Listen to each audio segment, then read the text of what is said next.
If we look back over the Pixels of yesteryear, they've always been a little bit behind design-wise. There's always some big issue that doesn't get fixed until way later on via a software update. And most frustratingly, there's always some glaring oversight with some aspect of the specs. But what if Google set the sights just a little bit lower? What if Google didn't aim for a flagship device and they just aimed to make a good phone and nothing more than that? I present to you the Google Pixel 5. The Pixel phone Google should have made all along. The price was $6.99 in the US and $5.99 here in the UK, but now you can pick one of these up for about £150. Before we get into what we have here, let's talk about what we've lost. We've lost a huge bezel from the Pixel 4 and Pixel 4 XL.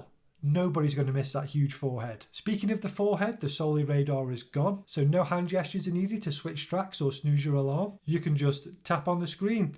How easy is that? It never needed to be tampered with. And with the Pixel 5, it was one size fits all. There's no XL model. It did come in two colours, green and black. Officially, these colours were sort of sage and just black in typical Google fashion. I got the sage version because the black version just looked like the most boring smartphone a board of executives could come up with. Design-wise, we have the square camera module from the Pixel 4 and a very minimalist finish with just the fingerprint scanner and the glossy Google logo down at the bottom. On one side, we have the SIM tray. And on the other side, it wouldn't be a Google phone if they didn't do something special with the power button. For this Sage version, we have a super shiny accent to it. Because it does have a different finish to the Volume Rocket, it's really easy to identify which button's which without looking at your phone. The USB Type-C port and two speaker grills along the bottom. These are stereo speakers because this is one of those phones that actually has a speaker under the display. It's not a great sounding speaker, but it's a good sacrifice to make to get a modern look in front of your phone. So the display itself, it's a 6-inch 1080p OLED display. That would be classed as a small phone compared to the phones that followed this one. It's Gorilla Glass 6 with a hole punch display for the camera. This is the best implementation of a hole punch display. It's tucked away in the corner and it's not too intrusive. If you're watching YouTube, you can just turn your device to the side and then it's tucked away down at the bottom corner. This is a 90Hz panel, and if you're coming from the Pixel 4 or Pixel 4 XL,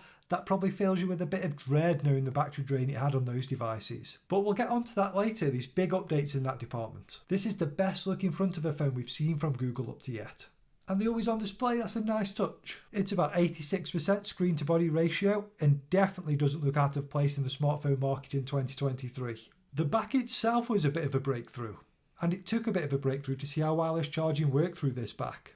Wireless charging was previously only on phones with a glass or plastic back because that would allow the charge to go through. For this phone, it looks like there was a hole in the middle of the aluminium frame to allow the wireless charging to work. When it was released, there was a lot of talk about this soft touch back. This is a metal build, but it's got a plastic coating over it. It gives it this nice finish and it covers a hole that allows the wireless charging to work. This phone's been in a case since new, so the texture's held up really nicely. This is such a nice finish. I didn't get to enjoy it much because it's lived its whole life in a case with me. One thing I'm super happy about with this phone is the fingerprint scanner. It's a real no fuss way of unlocking your phone. When you pull your phone out your pocket, your finger's naturally near there anyway. Now once you know this trick, you'll use it all the time, but if you swipe down on the fingerprint scanner, it'll open up your notifications. Such a nifty little shortcut. There is no headphone jack on this phone, so take that into consideration. You'll need to get an adapter to USB-C or pick up a set of USB-C headphones. But if you do that, you can't charge and listen to music at the same time unless you're wireless charging it. If you've already sprung out and got some wireless headphones, then you've got nothing to worry about. Now the thing I was most excited about with this phone.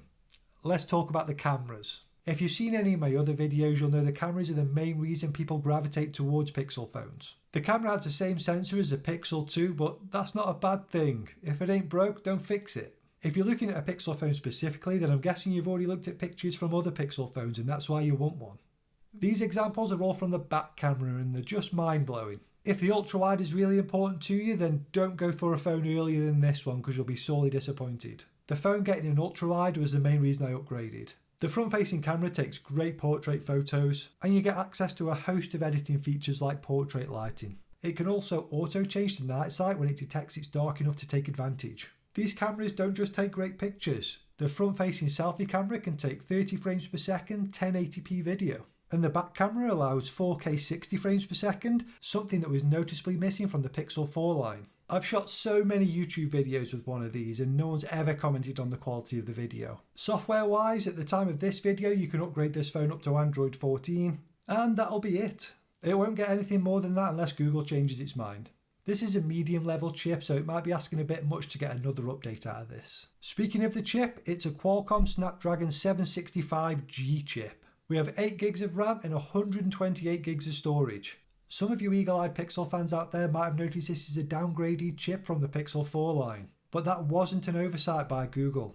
It was a stroke of genius. The Pixel 4 and 4 XL were plagued with battery issues, so they needed to fix that with the Pixel 5. And boy did they deliver. Not once, not one single day has this phone not gotten me through the day. The consistency that this battery gives you is so reassuring. Not having to worry about finding somewhere to charge throughout the day is such a freeing feeling. Obviously, if you're going to have a heavy day, like if you're travelling and watching YouTube all day, then don't expect it to last all day, but otherwise, it's pretty good. My advice with the 4000 mAh battery, just force the screen to 90Hz and enjoy it. One thing I do miss about this phone is the squeeze for assist feature's gone. I do find myself using the Google Assistant a lot less now I don't have that feature, but I don't see it coming back to a Google phone anytime soon. If you want to see a phone that does still have that feature, then check out this video on screen now. My name's Ross, and I'll see you over there.